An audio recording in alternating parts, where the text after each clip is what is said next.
Il est 7h41 et Judith Mergui nous a rejoint en studio. Bonjour Judith. Bonjour Ilana, bonjour Laurence. Bon alors d'habitude le lundi, donc hier vous deviez nous faire votre revue de week-end, mais vous avez changé vos plans. Bah oui, on recevait quand même le général de Villiers, j'ai parlé de lui. Et vous ne faisiez pas la maligne, Judith, devant lui, vous étiez un peu effrayée. Mais attends, mais vous savez qui c'est? Oh, hey! Non mais attendez, lui c'est quand même c'était l'ancien chef d'état-major des armées, quoi. C'est vrai que j'avais les chocottes aussi, moi. Ah bah oui, bien sûr, c'est pas votre oncle qui avait ouvert un stand de boulettes vegan à Rony 2. Sérieusement, chef d'état-major, vous réalisez? C'est-à-dire que si le mec il aime pas ta tronche et qu'il veut que tu sautes, tu sautes. Ce mec, juste avec son doigt, juste en appuyant sur le bon bouton, ça peut faire une explosion. Bon, en même temps, tu me diras, s'il est aussi doué avec ses doigts que la moyenne des mecs, on n'a rien à craindre niveau explosion.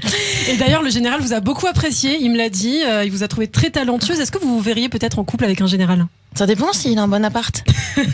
Avec une place de parking, parce qu'il y a ma moto. Oula, ouais, et un supermarché pas loin, genre un Leclerc. Pardon, c'est des détails importants, donc je le dis, je le martèle. Moi, je suis impressionnée. 4 générosités en moins de 4 secondes. Vraiment incroyable cette culture militaire, ça me... Bah c'est la base. Ouais, voilà, vous l'avez entendu celle-là aussi, base militaire. Allez, vous imaginez le comble de recevoir Pierre de Villiers et de manquer de culture générale? Bon, du coup, aujourd'hui, je vous ai préparé une petite revue de mardi. Voilà. Revue de mardi. Bon, déjà que le mot revue de week-end n'existait pas, vous n'allez pas non plus inventer un nouveau mot, revue de mardi, ça n'existe pas ça. Alors moi j'invente un peu les mots que je veux, Ilana, voilà, et en plus maintenant que j'ai un pote haut gradé, j'ai envie de vous dire, j'ai plus peur de rien. Bon allez, on commence cette revue de week-end. Les experts scientifiques craignent que les vaccins protègent du virus, mais n'évitent pas le caractère contaminant pour les autres.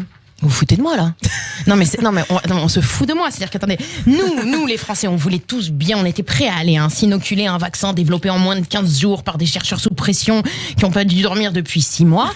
Mais si on était tous, si on était tous prêts à faire ça, c'est parce qu'on voulait pouvoir ressortir de chez nous. En gros là, vous nous dites qu'on va aller s'injecter un truc chelou qui va peut-être nous faire pousser une oreille sur le front, mais qu'en plus on va rester confinés. Covid toujours, l'objectif des 5000 cas quotidiens à atteindre avant le 15 décembre paraît injouable. Et si la France devait repousser le déconfinement? Zbé. Voilà, c'est tout ce que j'ai à vous dire. Non mais pourquoi tu annonces toujours un truc pour repousser après? Je veux dire, pourquoi depuis le début il nous aurait dit confinement national jusqu'en 2032?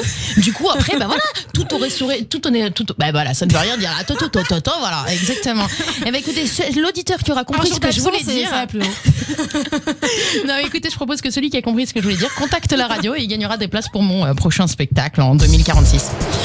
Si on n'est pas raisonnable le soir de Noël et du Nouvel An, il y aura un rebond, avertit le professeur Eric Combe. Voilà, raisonnable le soir de réveillon. C'est bien, il connaît les Français, lui. Chaque année, on n'arrive déjà même pas à éviter la crise de foie ni le rebond sur la balance. Et eux, ils nous croient capables de réguler le Covid.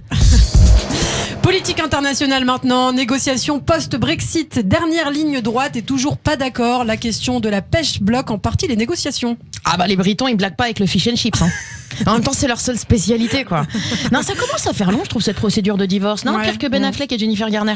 Dire que dans les années 90, vous souvenez les Worlds Apart, ils traversaient la Manche pour nous dire « Je te donne ». Maintenant, même un bout de cabillaud, ils veulent pas nous lâcher.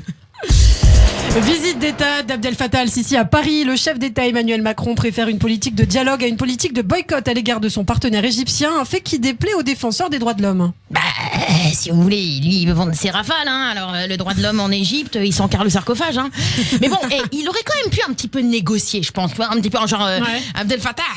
Je te fais 3 avions pour le prix de 2 en échange. Rouya, s'il te plaît. Tu peux arrêter de condamner à mort tous les gens qui pensent pas comme toi. Mais à mon avis, il a pas dû oser passer pour un antiquaire. T'es bonne, celle-là. Après 70 ans d'existence, Ikea va cesser la publication de son célèbre catalogue papier. Et voilà. Encore une fois, on réduit les outils et les moyens pour nos forces de l'ordre. Déjà qu'ils ont plus d'annuaires ni de bottin, mais comment est-ce qu'ils vont faire pour tabasser les gens sans laisser de traces? Vous saviez, Ilana, que c'était une technique connue pendant les interrogatoires musclés. Non, comment ça fonctionne? Ah bah alors écoutez, regardez, j'ai ici un catalogue Ikea, je vais vous montrer. Allez-y, fermez les yeux. Éruption du piton de la Fournaise à La Réunion. Non mais n'exagérez pas, ça va tout de suite. J'ai juste dit que le nouveau stagiaire était hyper sexy, mais j'allais pas lui sauter dessus en pleine réunion de rédaction, Ilana. Et en plus, je vois pas du tout comment ma libido intéresserait nos auditeurs. Je comprends pas ce que vous racontez là. Non mais je parlais du volcan, Judith. Ah pardon, ok, très bien. Alors pardon, 3e fois cette année, le piton de la Fournaise qui se réveille, celui-là. Et dis donc, c'est lui qui devrait venir faire votre matinale.